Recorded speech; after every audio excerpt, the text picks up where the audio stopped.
Introduction. If you're looking for a fairly automated way to build a brand online, you don't have to look further than Twitter. In fact, for the longest time, a lot of marketers and marketing companies have long considered Twitter as a great place for brand formation. If you're looking for an online brand, Twitter is a great place to start. It's easy to see why. Twitter is so easy to use. You just need to post a tweet that is 140 characters. You need to do it long enough. You have to pick the right hashtags. You have to pick the right content, and given enough focus and attention to detail, you will get it right. It's just a matter of time. Of course, this does not mean automatic success, but with everything else being equal, Twitter compared to other social media platforms is definitely easier to master. Why? First of all, it is very friendly to automation. That's right, you can automate pretty much everything you do on Twitter. This is why a lot of people use it to make money from the internet on autopilot. They don't have to babysit each tweet. They don't have to sit around to figure out what's going on. They can pretty much set a strategy, let software do it, let the process run for some time, double-check their work, make some adjustments here and there, and then let it run. Basically, they keep repeating this process until they get it right. Again, you can run things on autopilot. With that said, you shouldn't expect much traffic if you just started on this platform. I hate to break it to you, but just like with anything else in life, you can't start out at the top. You can't expect massive success without having put in the time. While the actual work involved in Twitter can be so well managed that it almost feels like everything is automated, it still requires work. I know this is going to discourage a lot of people because a lot of people are looking for get-rich-quick schemes. A lot of people are looking for some sort of one-size-fits-all, cookie-cutter, instant success formula. Unfortunately, Twitter doesn't work that way. It can deliver success pretty much on an automated basis, but you have to pay your dues to get there. Everybody is different. Everybody's situation is different. Everybody's goals are different. This is why you need to put in the time. The good news is if you are able to do that, you will be greatly rewarded by this platform because of certain key features of this system. What is so great about this platform is that it has fairly easy mechanics. It really does. When people use Twitter for the first time, they just tweet away. They just think of things to say, and in 140 characters, they tweet away. Sooner or later, they realize that they would reach a much wider range of people if they use hashtags.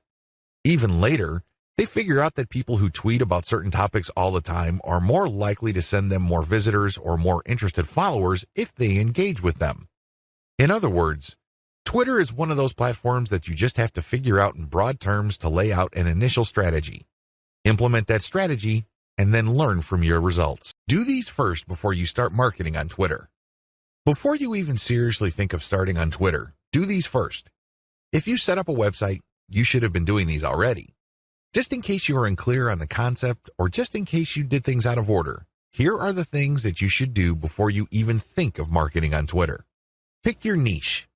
It's really important to understand that if you want to be successful on the internet, you must have a laser focus on how you're going to make money. A lot of people are clueless regarding this. In fact, a lot of them think that they just need to buy a system that somebody else has built and they will make money. What they're really saying to themselves is they're too lazy to think through their online business. That's always a dangerous proposition because when you let another person do your thinking for you, you're going to have to deal with the consequences.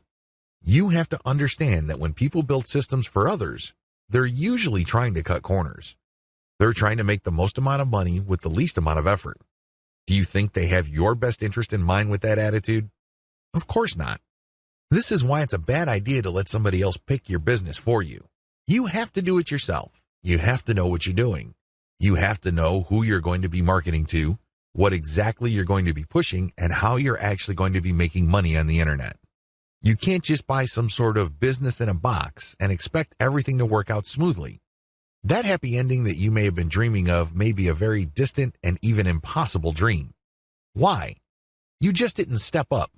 You have to do all of this yourself. The most important is to pick a niche. A niche is a subject matter category or some sort of category for whatever collection of needs you are trying to address.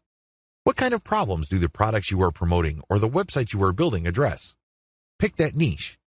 Understand how that niche compares with other niches. Understand whether it fits your amount of resources and your expectations. Build a site. You can outsource this. You can create a site that addresses your niche. When you're building a website, you're not just putting up a nice-looking online destination. It must do something. It must convert the traffic that you drive to that site into cold, hard cash. Create a mailing list. Next, you have to create a mailing list. This is crucial. Your mailing list is actually the payload of your website. Sure, you may be putting up affiliate ads on your website.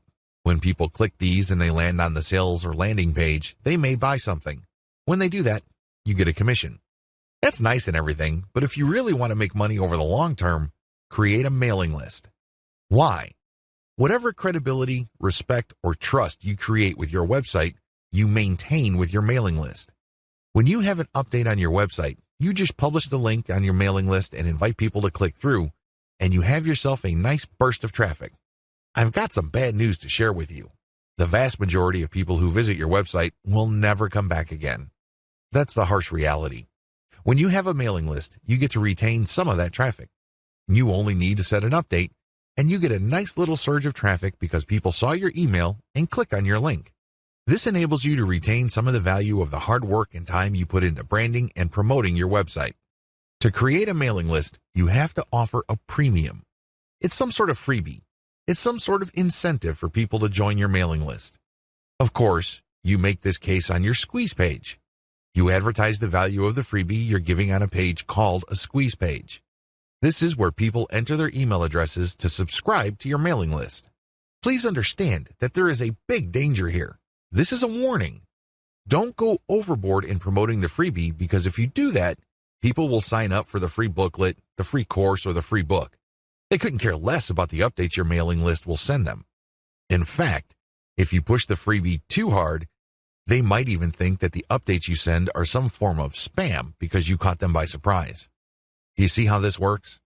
There has to be a healthy balance between getting people pumped up to join your mailing list because they're getting something for doing it, but also letting them know that they are getting a better value by being on your list just because you will be sending them information that would enable them to solve all sorts of problems in their lives that are related to your niche. Do you see how this works? Do you see the balance? Create an ebook or report or some sort of high-value giveaway. When you create a mailing list, there has to be some sort of incentive for people to sign up to your list. I wish it were as easy as saying that your website is so awesome that your visitors owe it to themselves to sign up to your list. I'm telling you that if this is your strategy, you're probably going to get very few list members. Why? People need a push. They may be impressed by your website, they may like what you're doing, but this may not be enough to get them off the fence. To many people, entering an email address into a field is a lot of effort.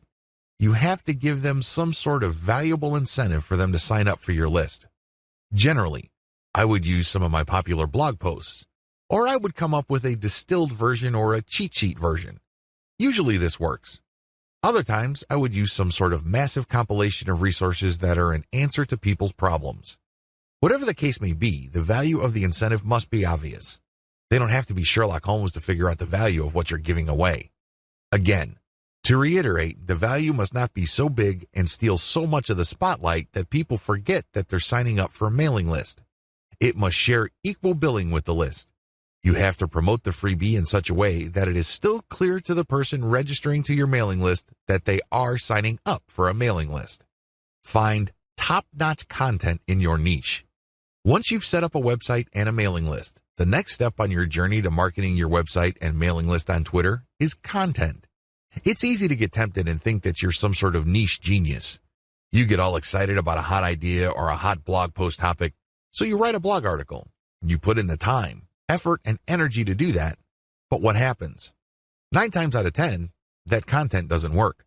For whatever reason, people do not seek it out. You don't get traffic with it. You're not alone when this happens. The idea of build it and they will come is a dead end. Thankfully, there's a shortcut. Focus on content in your niche that already works. Look at the social media accounts of influential people or companies in your niche. Look at the content they're sharing. Pay attention to how many social signals they get. Do they get a lot of retweets, likes, favorites? Do they get shared a lot on Facebook? Using this objective social signal information, select their best content and reverse engineer it. Reverse engineering top-shelf niche content. Now that you have a clear understanding of what's hot and what's not in your niche, the next step is to reverse engineer your competitors' best content. How do you do this? First of all, you just focus on their topic. If they're talking about a certain personality in your niche, then talk about that person, because obviously the fact that they're getting all this attention from your niche audience means people are truly interested in that personality. However, don't stop there. Come up with something new. Maybe interview that person directly, or maybe take some sort of controversial angle. Maybe you can give more complete information. Whatever the case may be, come up with content that is obviously superior. This is what's going to make your tweets more popular. This is what will speed your branding efforts up. I'm sorry, but if you're just going to offer the same content that everybody in your niche is already offering, there's really no reason the people you're reaching out to should follow you. Think about it. If they think that you're giving them the same stuff as other sites, why go to you? They can easily have gone to those other sites. Draw their attention based on familiar themes. Keep their attention by doing something a bit different. It doesn't have to be much. You don't have to be a hero. You don't have to go overboard. But it has to be different enough. Unfortunately, this is one of those things that you will have to figure out firsthand. You would have to do it through trial and error. You have to learn through trial and error. Set up consistent social media accounts. Now that you have followed the steps above, you can now start setting up your social media accounts. For starters, you should focus on YouTube, Google+, Facebook groups, Facebook pages, Twitter, and maybe Pinterest. Start with these. Later on, you can branch out to other social media platforms like Quora, Instagram, and others. Your social media accounts must be consistent with each other. Your headers must have the same design. Your biography and other text must have similar elements. The key here is to project consistency. Consistency indicates professionalism. You're not just some random person working out of your mom's garage putting up one random website after the other. It can also help you solidify your brand. If you make a good impression on Facebook groups and people click through to your Twitter account and they see similar messaging, they can see that you are consistent, constant, and offer different types of content. This would help them become more comfortable with your brand. This would help them view your brand as more credible. Commit to specialized content on your social media account. Here's the big danger with having many social media accounts. It's very easy to see that a lot of companies put up a presence on many different platforms. That's great and everything because you have many ways of getting new traffic. The problem is they post the same content across the board. This is a problem. When people approach your brand on Twitter, they're looking for content that is slightly different from the content they would expect on Facebook groups, your Facebook fan page, and definitely your YouTube channel. You have to be aware of these different expectations and give them what they're looking for. Oftentimes, this is as simple as the form of content you offer. Obviously, when you're on YouTube, it would suck if you just offer blank videos of somebody reading your articles. That's not going to work. At least bother to use slideshows with the article. Preferably, you should have some sort of video spokesperson who speaks directly to the people during the video. Each platform's content must maximize the format requirements of that specific platform.